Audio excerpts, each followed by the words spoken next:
શું બનાવ્યું મમ્મી? સુરતના ફેમસ રસાવાળા ખમણ બનાવ્યા. ઓહો, રસાવાળા ખમણ બન્યા આજ તો. હા, મસ્ત દેખાયો. મસ્ત દેખાય ને ખાવાના એ આવી રીતે મસ્ત બધું મજા મિક્સ આવે. કરીને. કેવી રીતે બનાયા? ચાટ શીખવાડ્યું તારે એનું આજે બનાવવાના સુરતના પ્રખ્યાત રસાવાળા ખમણ. એટલે મેં રાત્રે દાળ પલાળી દીધી હતી. 2-3 વાર ધોઈને ચણાની દાળ પલાળી મૂકી હતી.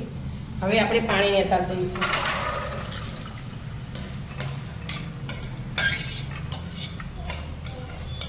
રસો બનાવવાનો અલગથી અને ખમણે બનાવવાના અલગ.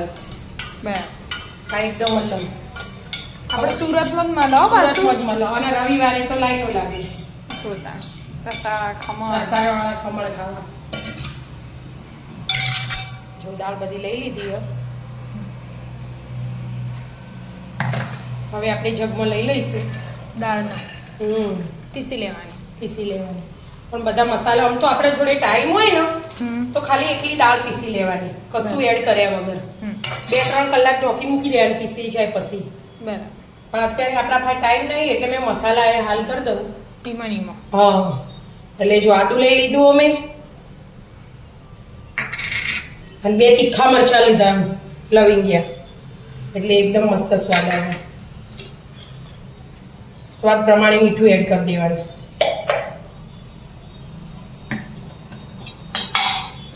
થોડી હળદર એડ કરવાની, થોડીક જ, અને થોડી હિંગ એડ કરી દેવાની.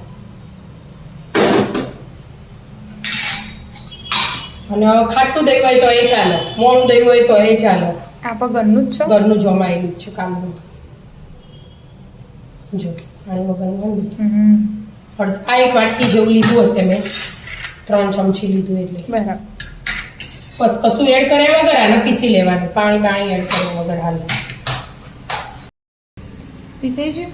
જો આવી પીસોણી હજી હજી તો નહીં પીસાય. નહીં પીસોણી, એટલે અડધી પીસાઈ જાય ને પછી 2-3 બરફ એડ કરી દેવાના, એટલે બરફ ધીમે ધીમે પીસાય અને બધું એક રસ થાય, પાણી બધું અલગ ના પડી જાય. બરાબર. એટલા માટે પીસાઈ ગયું. મસ્ત. થોડું કકરું રાખવાનું, એકદમ ઝીણું નહીં કરી દેવાનું. જો હા, થોડું કકરું. અને આથો આવ્યો એવું થઈ ગયું ને. હા, એવું મસ્ત થયું.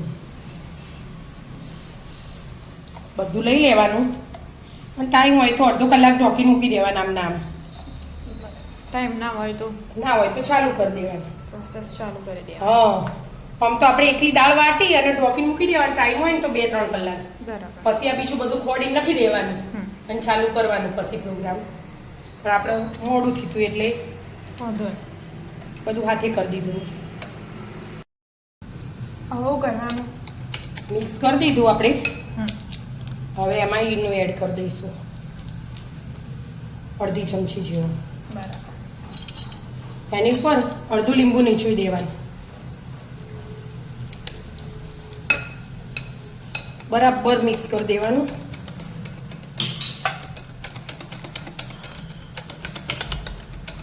એક જ બાજુ કોણીએ મૂકી દીધું ગરમ. હા, ડાયરેક્ટ પ્રોસેસ ચાલુ કરી દીધી એટલે થોડો રેસ્ટ આપ્યો હોત તો 4-5 ચાલો આમાં ટાઈમ હોય ને એનો કલાક ઢોકીને મૂકી દેવાય. આપણે હવે દાળ બનાવવાની એટલે એટલે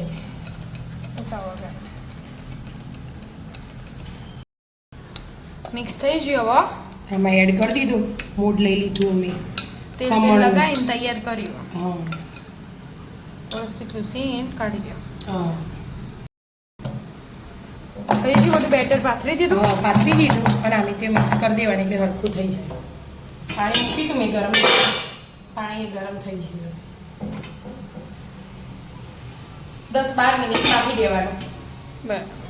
એટલાને આપણે જે રસો બનાવવાનો ને એની પ્રોસેસ ચાલુ કરીએ. થઈ જાય રસાની તૈયારી. હા, જો 4 ચમચી આ ચમચી લીધી મેં, 4 ચમચી ચણાની દાળ, 2 ચમચી તુવેરની દાળ અને 2 ચમચી અડદની દાળ. આ તુવેરની ના લેવાય તો મગની એ લેવાય. ભાઈ બધી લૂસી દીધી કોટનના કપડાથી. બરાબર. દાળ લઈ હા, શેકવાની. હા, ધીમા ગેસે શેકવાની. 2 મિનિટ જેવી શેકાય ને પછી આપણે મરચાં એડ કરીએ. બરાબર. શેકાઈ જાય. 2 મિનિટ જેવી શેકોણી એટલામાં 2 લાલ મરચા, એકદમ તીખું અને ચટપટો સ્વાદ આપવાનો આપણે. અને આ તજનો ટુકડો અને 4 પોટ લવિંગ અને 4 પોચ મરી એ એડ કરી દેવાનું અને ફરીથી 2-3 મિનિટ શેકી દેવાનું બધું હાથે. બધું શેકાઈ ગયું. હા, દાળનો કલર ચેન્જ થયો ને. હવે મેં થાળી લઈ લીધું એટલે ઠંડુ થાય પછી આપણે એનો મિક્સરમાં પીસીશું. બરાબર. એટલે જોઈએ ખમણ થઈ જાય. ચેક કરો. ચેક કરો.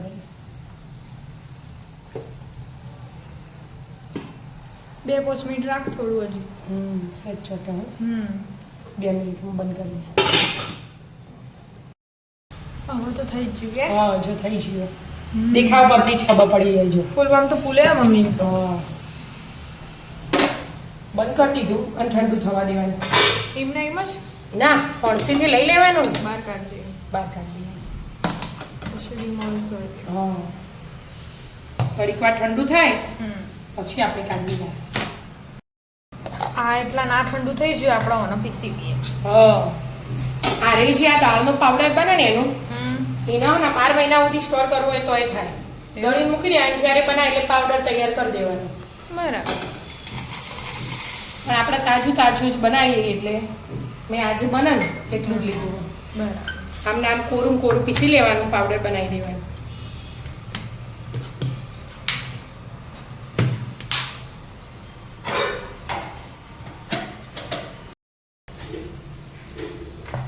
પીસાઈ ગયું?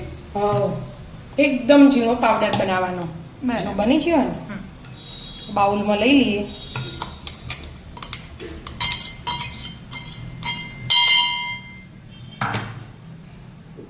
મરચાની જેવી સ્મેલ આવી. તીખા મરચા હતા ને, જે લાલ મરચા હતા ને તીખા હતા. આપણે આ વાટકી એક તો અડધી વાટકી અડદની દાળ, અડધી વાટકી તુવેરની દાળ અને 1 વાટકી ભરીને આપણે ચણાની દાળ હતી એટલે પણ વાટકીના જ માપથી લોહી. એમને માસરી રેડો તોય ચાલે. આ 1 વાટકી,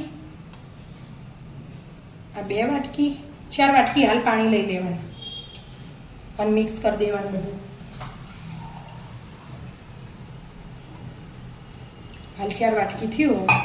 ચમચીથી મસ્ત એક પણ ગોઠો ના રહે એવી રીતે બધું મિક્સ કરી દેવાનું. થઈ ગયું? હા, જો મસ્ત મિક્સ થઈ જાય ને આપણે વઘારમાં 2 ડોકલી તેલ લઈ લીધું. એમાં થોડી રહી એડ કરી દેવાની.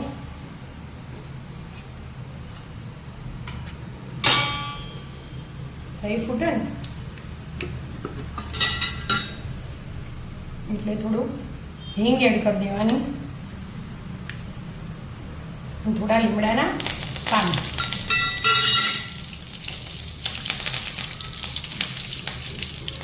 હવે ગેસ એકદમ ધીમું કરી દેવાનું. અને જે આ મિશ્રણ બનાવ્યું હતું ને આપણે દાળનું એ એડ કરી દેવાનું.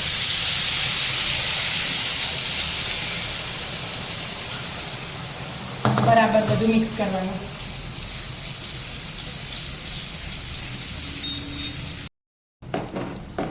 આવું જાડું થઈ જાય? હા બેટા, મિક્સ કરી એટલે દાળ હતી એટલે પાણી ચૂસી લીધું એને. હવે આપણો વઘાર મિક્સ થાય ને એટલા માટે હવે બીજું પાણી એડ કરી 1 ગ્લાસ ભરીને અને બરાબર બધું મિક્સ કરવાનું. હવે ગેસ ફૂલ કરવાનો વધુ નહીં. બરાબર મિક્સ કરી લેવાનું.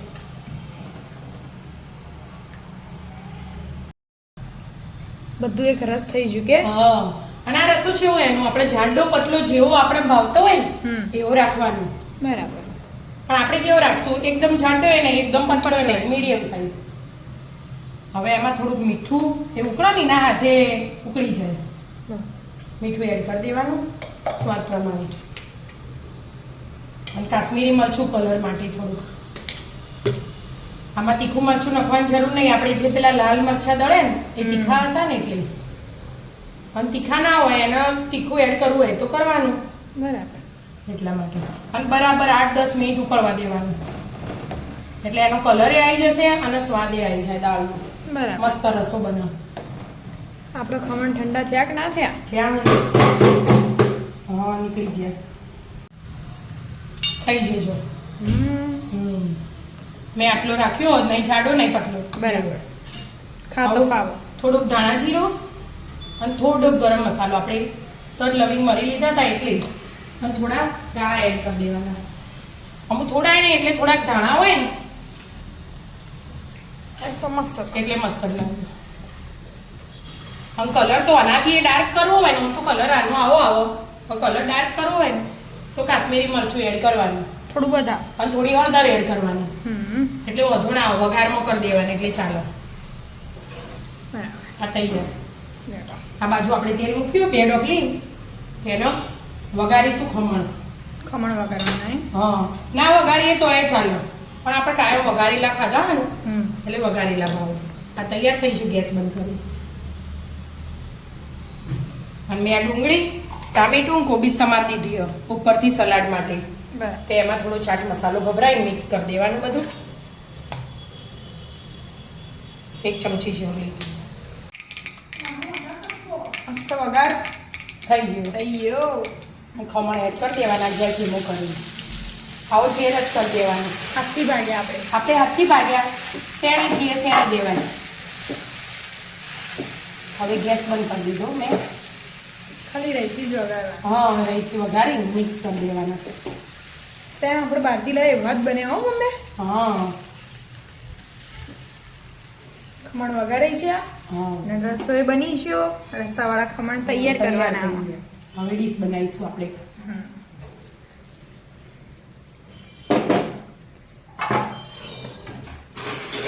પહેલા ખમણ લઈ લેવાના આવી રીતે સાઈડ ઉપર ગરમ ના ગરમ. ગરમ જ આ તો ભાવ. હા ઠંડુ ના ભાવ. આ તો રસો તો ઉકળતો હોય એમના ગેસ ચાલુ ને ચાલુ આપણે ચાલુ જ બહાર હોય. ખાવા જઈએ સ્ટ્રીટ પર હા અને એવી રીતે જ હોય. આપણે ઘેર બનાવે એટલે થોડો જાડો બનાવે બાકી હોય ને તો પટલો પતલો હોય. હોય. હા તો પતલો આપણે જાડો તો ખાતા ફાવે એમ હા. એટલે આપણે બનાવે. પતલો જાડો તો આપણા હિસાબથી જેવો રાખવો હોય એવો રખાય.